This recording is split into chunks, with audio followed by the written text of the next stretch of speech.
ഗ്യോക്കോറസ് യുണൈറ്റഡിനെ റിജക്റ്റ് ചെയ്തെന്നാണോ നിങ്ങളുടെ അഭിപ്രായം? കുറച്ച് ആൾക്കാർ റിജക്റ്റ് ചെയ്തെന്നുള്ള അഭിപ്രായമുള്ള കുറച്ച് ആൾക്കാരുണ്ട്. കുറച്ച് ആൾക്കാർ പറയുന്നത് യുണൈറ്റഡിനെ ഒരിക്കലും ഗ്യോക്കോറസ് റിജക്റ്റ് ചെയ്തിട്ടില്ല എന്ന് പറഞ്ഞുകൊണ്ട് കുറച്ച് പേര് നിൽക്കുന്നുണ്ട്.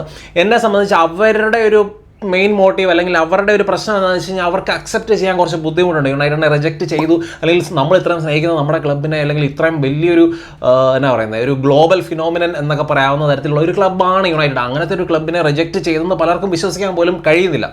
പക്ഷേ ആക്ച്വൽ കാര്യം എന്താണെന്ന് വെച്ച് കഴിഞ്ഞാൽ ആദ്യം ഇനീഷ്യലി പോർച്ചുഗലിൽ നിന്ന് തന്നെ റിപ്പോർട്ട്സ് വന്നത് എന്താണെന്ന് വെച്ച് കഴിഞ്ഞാൽ യുണൈറ്റഡിനെ ഗ്യോക്കോറസ് റിജക്റ്റ് ചെയ്തെന്നുള്ള ന്യൂസ് ആദ്യം വരുന്ന പോർച്ചുഗലിൽ നിന്നാണ്. അപ്പോൾ അത് കഴിഞ്ഞിട്ട് വൈകുന്നേരം രാത്രിയൊക്കെ ആയപ്പോഴത്തേനും ഫബ്രീസിയോ റൊമാനോ കുറച്ചുകൂടെ പോളിഷ്ഡ് രീതിയിൽ പറഞ്ഞതെന്താണെന്ന് വെച്ച് കഴിഞ്ഞാൽ ഗ്യോക്കോറസ് യുണൈറ്റഡിനെ റിജക്റ്റ് ഒന്നും ചെയ്തിട്ടില്ല. പക്ഷേ ഗ്യോക്കോറസിൻ്റെ ഒരു പ്രിഫേർഡ് ചോയ്സ് എന്ന് പറയുന്നത് ആർസണലാണെന്നുള്ള രീതിയിൽ പുള്ളി കുറച്ചുകൂടെ നമ്മുടെ ഫാൻസിനെ കുറച്ചുകൂടെ സമാധാനിപ്പിക്കുന്ന തരത്തിലുള്ള ഒരു റിപ്പോർട്ടിങ് അല്ലെങ്കിൽ ആ രീതിയിലാണ് പുള്ളി ഇതിനോട് റിയാക്ട് ചെയ്തത്.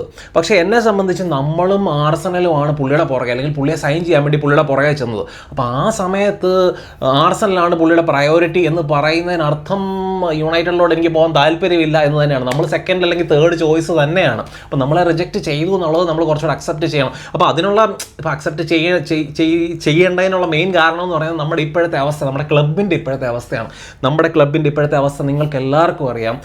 ഇപ്പോൾ ആർസണലുമായിട്ട് കമ്പയർ ചെയ്ത് കഴിഞ്ഞാൽ ആർസണൽ എന്താണെങ്കിലും നമ്മളെക്കാളും കുറേ കൂടെ സ്റ്റേബിൾ ആയിട്ടുള്ള ക്ലബ്ബാണ്. അത് ഫൈനാൻഷ്യലി ആണെങ്കിലും അതേപോലെ തന്നെ ഓൺ ദ ഫീൽഡ് പെർഫോമൻസ് ഒക്കെ നോക്കിയാൽ നമ്മളെക്കാളും കുറേ ബെറ്റർ ആണ് അവർ. ഇപ്പം അവർക്ക് യൂറോപ്യൻ ഫുട്ബോളുണ്ട്, നമുക്കതില്ല. അതുപോലെ തന്നെ ഫൈനാൻഷ്യലി അവർ ബെറ്റർ കണ്ടീഷനിലാണ്.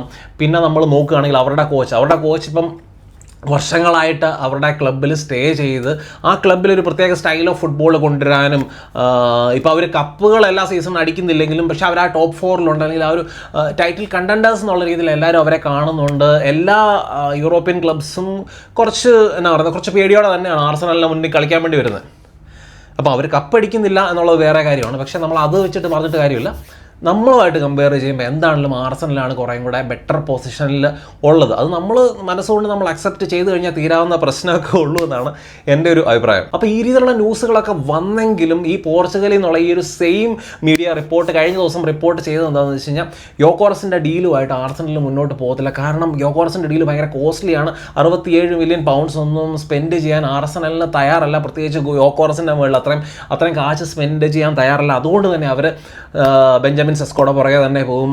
84 മില്യൺ പൗണ്ട്സിൻ്റെ ആ ഡീലിൻ്റെ പുറകെ പോകും എന്നുള്ള രീതിയിൽ പോർച്ചുഗലിൽ നിന്ന് റിപ്പോർട്ട് വരുന്നുണ്ട്. അതിനെ നമുക്ക് എന്തുമാത്രം വിശ്വസിക്കാൻ പറ്റും എന്ന് എനിക്കറിയത്തില്ല. കാരണം ചിലപ്പോൾ ഈ ഒരു ട്രാൻസ്ഫറിൻ്റെ തരത്തിലുള്ള നെഗോസിയേഷൻ ടാക്ടിക്സിൻ്റെ ഭാഗമായിട്ടുള്ള ഒരു ന്യൂസ് പടച്ചുവിടുന്ന ന്യൂസ് ആകാനുള്ള സാധ്യതയുണ്ട്. പക്ഷേ എന്താണെങ്കിലും അങ്ങനത്തെ ഒരു കളി ആർസണൽ ഒരു സൈഡിൽ കളിക്കുന്നുണ്ട്. ഇനിയിപ്പം ആർസണൽ ഈ ഒരു മനുഷ്യനെ റിജക്റ്റ് ചെയ്തു, ബെഞ്ചമിൻ സെസ്കോയെ സൈൻ ചെയ്യുകയാണെങ്കിൽ നമ്മുടെ കയ്യിൽ ഓപ്പർച്യൂണിറ്റി ഉണ്ട്. അവനെ സൈൻ ചെയ്യരുത്, അല്ലെങ്കിൽ അവൻ ഇവിടെ നമുക്കെതിരെ വന്ന് കളിക്കുകയാണെങ്കിൽ കൂകണം എന്നൊക്കെ പറയുന്ന പല ഫാൻസും ഉണ്ട്. എനിക്കറിയാം അവരുടെ ഫ്രസ്ട്രേഷനും കാര്യങ്ങളൊക്കെ എനിക്കറിയാം. പക്ഷേ നമ്മൾ നമ്മുടെ ക്ലബിൻ്റെ ഒരു അവസ്ഥ മനസ്സിലാക്കണം. നമ്മുടെ ക്ലബ്ബ് പഴയ രീതിയിലോട്ട് വരണം െങ്കിൽ അല്ലെങ്കിൽ നമുക്ക് സക്സസ് വേണമെങ്കിൽ അതിൽ നമ്മൾ സോർട്ട് ചെയ്യേണ്ട ഏറ്റവും മെയിൻ പൊസിഷനിൽ ഒന്നെന്ന് പറയുന്നത് നമ്മുടെ സ്ട്രൈക്കർ പൊസിഷനാണ്. ഇപ്പോൾ സ്ട്രൈക്കർ പൊസിഷൻ നമുക്ക് എല്ലാവർക്കും അറിയാം. റീസെൻ്റ് ആയിട്ട് ഈ ഗ്യോക്കോറസ് റിജക്റ്റ് ചെയ്തു എന്നറിഞ്ഞപ്പം മുതൽ നമ്മളുമായിട്ട് ലിങ്ക് ചെയ്യുന്ന പ്ലെയർ എന്ന് പറയുന്നത് ഹ്യൂഗോ എക്കിറ്റിക്ക എന്ന് പറയുന്ന ഐൻട്രക് ഫ്രാങ്ക്ഫർട്ടിൻ്റെ ഫോർവേഡിനാണ് നമ്മളുമായിട്ട് കൂടുതലായിട്ട് ലിങ്ക് ചെയ്യുന്നത്. അപ്പം ആ ഒരു പ്ലെയറിൻ്റെ കാര്യം നോക്കിയാൽ ആ പ്ലെയറിനെ സ്ട്രൈക്കർ എന്നുള്ള രീതിയിലല്ല പറയുന്നത്, ഫോർവേഡ് എന്നുള്ള രീതിയിലാണ് പറയുന്നത്.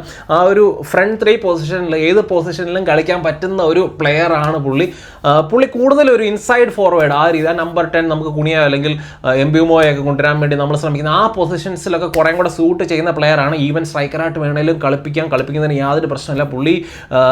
പുള്ളി എന്നാ പറയുന്നത്, നമ്മൾ ആ ഒരു പ്രോപ്പർ ഒസിമൻ പോണക്കത്തെ ഗ്യോക്കോറസ് പോണക്കത്തെ ഒരു ടാർഗറ്റ് മാൻ അല്ല. ഫിസിക്കലി അത്രയും സ്ട്രോങ് അല്ല. ഏരിയലി ഭയങ്കര വീക്കാണ്. അങ്ങനത്തെ കുറേ പ്രശ്നങ്ങളുണ്ട്. അത് മാത്രമല്ല ഈ എക്കിറ്റിക്ക എന്ന് പറയുന്ന സ്ട്രൈക്കറിന് 21-22 വയസ്സേ ഉള്ളൂ. ഇപ്പം നമ്മൾ പുള്ളിയുടെ ബുണ്ടസ്ലീഗയിലെ പെർഫോമൻസ് നോക്കിയാൽ കുഴപ്പമില്ല. ബുണ്ടസ്ലീഗയിൽ ഏകദേശം 33-34 മത്സരങ്ങളിൽ 10-15 ഗോൾ സ്കോർ ചെയ്തിട്ടുണ്ട്.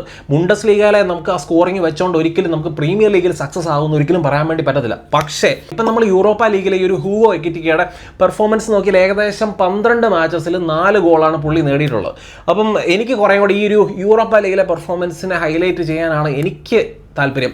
നമ്മൾ ഇതേ പെർഫോമൻസ് നമ്മുടെ ഹോയിലൻഡിൻ്റെ നോക്കിയാൽ ഹോയിലൻഡ് 15 മത്സരങ്ങളിൽ ഹോയിലൻഡ് 6 ഗോളുകളാണ് നേടിയിരിക്കുന്നത്. എനിക്ക് തോന്നുന്നത് കുറച്ചുകൂടെ ബെറ്റർ പെർഫോമൻസ് ഹോയിലൻഡിൻ്റെ തന്നെയാണ്. അപ്പോൾ അങ്ങനത്തെ ഹോയിലൻഡ് നമ്മുടെ പ്രീമിയർ ലീഗിൽ സ്ട്രഗിൾ ചെയ്തുകൊണ്ടിരിക്കുന്നു. അപ്പോഴാണ് നമ്മൾ ഈ ഹൂഗോ എക്കിറ്റിക്കെ ഇവിടെ കൊണ്ടുവന്നിട്ട് നമ്മുടെ പ്രൈമറി ടാർഗറ്റ് അല്ലെങ്കിൽ നമ്മുടെ നമ്പർ 1 സ്ട്രൈക്കർ ആക്കാൻ വേണ്ടി നമ്മൾ നോക്കിക്കൊണ്ടിരിക്കുന്നത്. ഭയങ്കര ഡേഞ്ചറാണ്.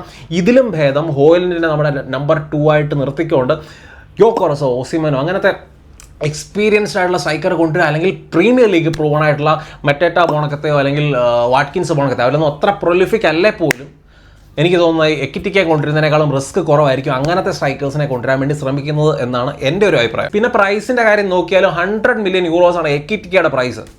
എവിടെ പോയി എങ്ങനെ മീറ്റ് ചെയ്യുമെന്ന് പറയുന്നത്. ഇതൊക്കെ നമ്മൾ എൻക്വയറി മാത്രമേ ചെയ്തിട്ടുള്ളൂ, അല്ലെങ്കിൽ ഒഫീഷ്യലി ഒരു ഓഫറോ കാര്യങ്ങളോ ഒന്നും മുന്നോട്ട് വെച്ചിട്ടില്ല. ഓഫർ മുന്നോട്ട് വെച്ചിട്ടുള്ള എംബിയുമോയുടെ കാര്യം നമുക്ക് എല്ലാവർക്കും അറിയാം.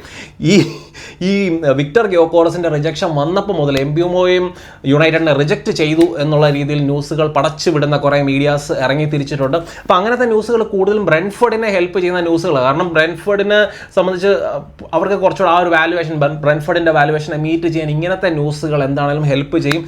ടോട്ടനാം ഇൻട്രസ്റ്റഡ് ആണ്, പക്ഷേ സ്റ്റിൽ എംബിയുമോയുടെ പ്രിഫറൻസ് എന്ന് പറയുന്നത് യുണൈറ്റഡ് ആണ് എന്നുള്ളത് നമ്മളെല്ലാവരും മനസ്സിലാക്കുക. വളരെ കാമായിട്ടിരിക്കുക. എംബിയുമോയുടെ ഡീൽ നടക്കും എന്ന് തന്നെയാണ് എൻ്റെ ഒരു വിശ്വാസം. ഇന്നത്തെ നമ്മൾ ന്യൂസുകളെല്ലാം വെച്ച് നോക്കുമ്പോഴത്തേന് എംബിയുമോയുടെ പ്രിഫറൻസ് എന്ന് പറയുന്നത് യുണൈറ്റഡ് ആണ്. പുള്ളിയോട് അടുത്ത് നിൽക്കുന്ന ആൾക്കാരോടെല്ലാം പുള്ളി പറഞ്ഞിട്ടുള്ള കാര്യം യുണൈറ്റഡ് തന്നെയാണ് പുള്ളിയുടെ പ്രിഫറൻസ് എന്നാണ്. അതിൻ്റെ ഇടയ്ക്ക് വന്ന ഒരു ന്യൂസ്, വേറൊരു ന്യൂസ് വന്നിട്ടുണ്ട്, വളരെ കോമഡിയായിട്ട് എനിക്ക് തോന്നി.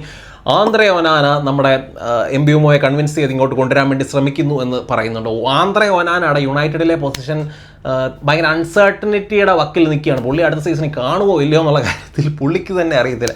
ആ മനുഷ്യൻ ഇവനെ ഇങ്ങോട്ട് വലിച്ചുകൊണ്ട് വരുന്നു എന്നൊക്കെ പറയുന്ന ന്യൂസുകൾ കേൾക്കുമ്പോൾ എനിക്ക് ചിരി വരുന്നുണ്ട്. പക്ഷേ അതിൻ്റെ കൂട്ടത്തിൽ സാമുവൽ ലൊക്കസ്റ്റ് പറയുന്ന വേറൊരു കാര്യങ്ങളുണ്ട്. ആന്ദ്രേ ഒനാന അടുത്ത സീസൺ, ഒരു സീസൺ കൂടെ ആന്ദ്രേ ഒനാനയ്ക്ക് കൊടുക്കും, അമോറിം കൊടുക്കും. അമോറിമും ആന്ദ്രേ ഒനാനയും തമ്മിലുള്ള ബന്ധം ഭയങ്കര ഊഷ്മളമാണ്. അപ്പോൾ അതുകൊണ്ട് തന്നെ ഒരു സീസണും കൂടെ പുള്ളിയെ പ്രൂവ് ചെയ്യാൻ വേണ്ടി പുള്ളിക്ക് കൊടുക്കും എന്ന തരത്തിൽ സാമുവൽ ലൊക്കസ്റ്റൊക്കെ റിപ്പോർട്ട് ചെയ്യുന്നുണ്ട്. അപ്പോൾ ഇത്രയും കാര്യങ്ങളൊക്കെയാണ് എനിക്ക് ഈ ഒരു റിജക്ഷൻ ബഹളത്തെക്കുറിച്ച് എനിക്ക് പറയാനുള്ളത്. അതിൻ്റെ ഇടയ്ക്ക് റയൽ ബെറ്റിസ് പാർഷ്യൽ ഓണർഷിപ്പ് ഒക്കെ ഓഫർ ചെയ്യുന്നു, അല്ലെങ്കിൽ കുറച്ച് ഷെയർ ഒക്കെ ആനടിക്ക് ഓഫർ ചെയ്യുന്നു, 20 മില്യൺ ഓഫർ യുണൈറ്റഡിൻ്റെ മുകളിൽ വെക്കും, അങ്ങനെയൊക്കെ പറഞ്ഞുകൊണ്ടുള്ള ഭയങ്കര ഭീകരൻ എന്നാ പറയുക റൂമേഴ്സൊക്കെ വരുന്നുണ്ട്. ഇനിയിപ്പം ഇന്ന് മുതൽ ശരിക്കും പറഞ്ഞു കഴിഞ്ഞാൽ നമ്മുടെ ട്രാൻസ്ഫർ വിൻഡോ ഒഫീഷ്യലി റീഓപ്പൺ ചെയ്യാൻ വേണ്ടി പോവുകയാണ്.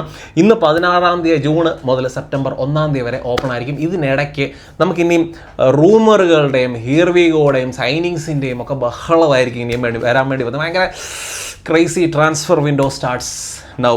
അപ്പോൾ അത്രയൊക്കെയാണ് എനിക്ക് പറയാനുള്ളത്. നിങ്ങളുടെ അഭിപ്രായങ്ങൾ തീർച്ചയായിട്ടും നിങ്ങൾ കമൻസ് ആയിട്ട് ഇടണം. ബൈ.